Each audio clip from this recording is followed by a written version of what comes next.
Housekeeping, housekeeping, housekeeping. Civil laundry department.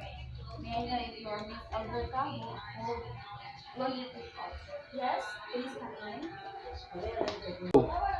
Thank you very much, ma'am. May I know, ma'am, if you are done filling in the laundry form? Not yet. Okay, ma'am, here is your laundry form. Kindly fill it out. May I know where you will find your laundry item, ma'am? It's on the bed.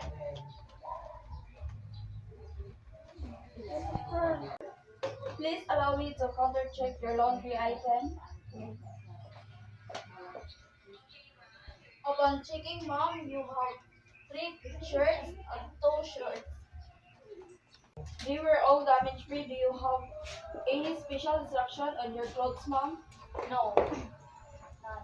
How do you like your clothes to be washed? Hand wash, machine wash, or dry clean, ma'am? Machine wash, please. Two, three, go. How about your clothes to be delivered? It's hand or folded? Folded, please. Okay, ma'am, what kind of delivery service would you like to avail? We have express delivery service wherein our clothes will be delivered after 3 hours, but with an extra charge of 500 pesos. We also have regular service wherein your clothes will be delivered after 8 hours, but has no extra charge. I'll choose express delivery. Okay, about the express. Go.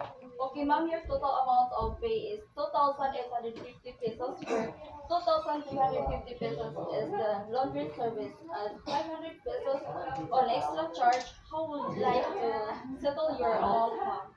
It is cash or charge upon checkout. I'll choose charge upon checkout. Please allow me to repeat your laundry. You have two shirts, and your clothes will be machine washed and your to be delivered and folded. This will be also delivered via express delivery service. Your amount will be settled via charge upon checkout with total amount of 2,850 pesos. I get it right, ma'am? Yes. Go.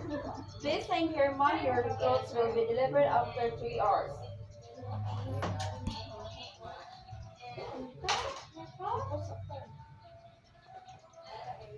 Okay, thank you. Once again, I'm Margie Humisilio. Thank you for choosing your service.